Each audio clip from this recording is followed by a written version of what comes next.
महाराज केवट है ना, केवट प्रसंग सबने ही सुना है।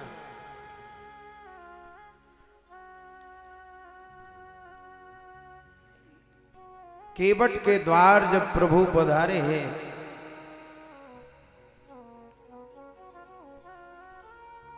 कृष्ण कथा जब थोड़ा राम कथा की ओर चल रहे, तो केवट के द्वार भगवान पधारे।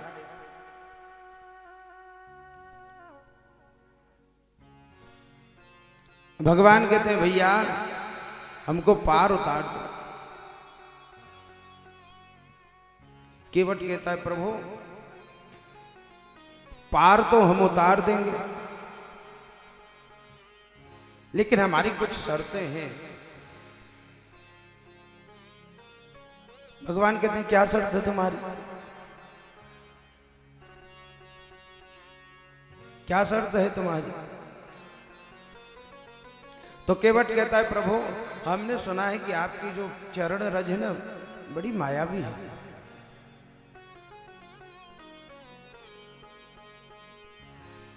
हमने सुना था कि आपने एक शिलाक को अपने चरणों का स्पर्श कराया तो वो स्त्री में परिणित हो गई। और प्रभु ये मेरी काट की नैया है और मेरे परिवार का भरण पोषण इसी से चलता है।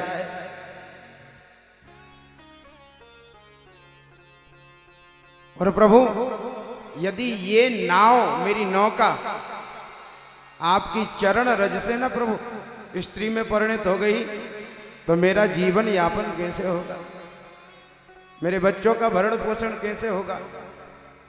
और प्रभु मेरी जो घरवाली है ना बहुत लड़ेगी मुझसे। तो ठाकुर जी कहते हैं चाहते क्या हो? बोले प्रभु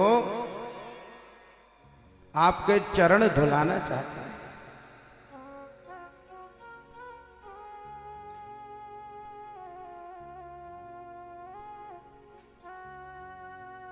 भगवान कहते हैं देखो भैया चरण तो धुला लो, लेकिन हमें पहले बता दो कि उतराई क्या लोगे, हमें पार लगाने के लिए क्या लोगे?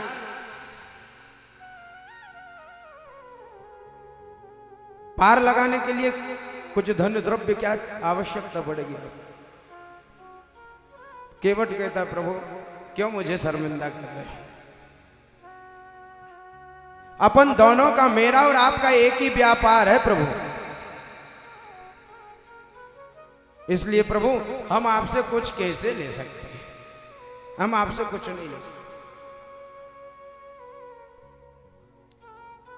भगवान कहते हैं देखो प्रभु देखो केवट लेना तो पड़ेगा तुम्हें कुछ ना कुछ, क्योंकि हम किसी का ऋण नहीं रखते।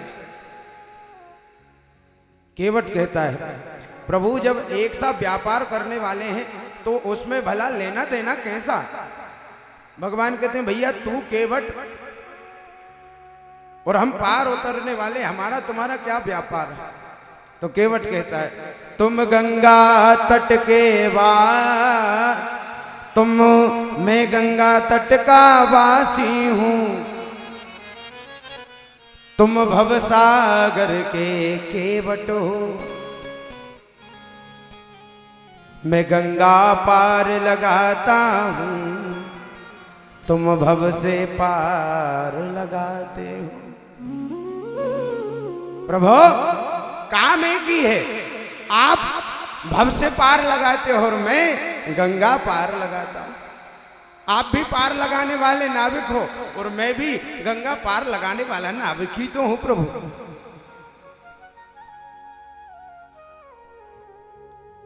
भगवान कहते हैं फिर भी भैया कुछ ना कुछ तो तुम्हें लेना पड़ेगा। तो केवट कहता है मजदूर कभी मजदूरों से मजदूरी लेते हैं भैया, मल्लाह कभी मल्लाहों से मल्लाही लेते हैं भैया। केवट कहता है प्रभु आप कह रहे हो देंगे देंगे, तो एक बात बताओ जो मजदूर है, जो धोबी रहता है ना प्रभु, यदि धोबी धोबी के घर सूतक लग जाए ना तो दूसरा धोबी उसके यहाँ सूतक उतारने के लिए जो वस्त्र धुलता है तो प्रभु उससे कोई मेहनताना नहीं लेता है कि मैंने तेरे वस्त्र धुले मुझे दे। ऐसे ही प्रभु यदि एक केवट पार लगना चाहता है तो उससे दूसरा केवट उतराई नहीं लेता है। भगवान फिर भी नहीं माने। भगवान कहते हैं हम तो कुछ ना कुछ देंगे। तो केवट कहता है यदि अपने आप पर ऋण समझते हो ना प्रभु तो मैं जो कह रहा हूं वो बात मेरी मान लो। भगवान कहते हैं बताओ क्या बात। अपने को ऋणी समझते हो तो ऋण तुम वहीं चुका देना। प्रभु यदि आप समझ रहे हो ना कि ऋण चढ़ रहा है तो प्रभु आज आप हमारे घाट पे हो तो हम तुम्हें पार लगा रहे। और प्रभु जब हम आपके घाट पे आए तो प्रभु आप हमें बगैर कुछ लिए पार लगा देना। अपने को ऋणी समझते हो तो ऋण तुम वहीं चुका देना। हम तुमको पार लगाते हैं तुम हमको पार लगा देना। प्रभु आज हम आपको पार लगा रहे हैं कल आप हमें पार लगा देना। आज हम आपसे कुछ नहीं लेंगे जब हम आपके घाट पे आए तो हम भी आपको कुछ नहीं देंगे। ऋण चुकता हो जाएगा। ठाकुर जी कहते हैं ठीक है ये बात पक्की रही है। ऐसे ही हम लोग भवसागर में फंस गए हैं। भवसागर की जीवन नैया डोल रही है ओ रखवैया। अब तो डमाडोल हो गई है तो हाथ उठा के उसी से प्रार्थना करना है कि अब तेरे हवाले है ये नैया। मेरा जीवन है तेरे हवाले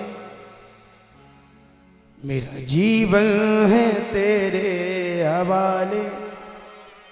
प्रभु इसे पग पग तू ही संभाले। प्रभु इसे अब तुम ही संभालने वाले।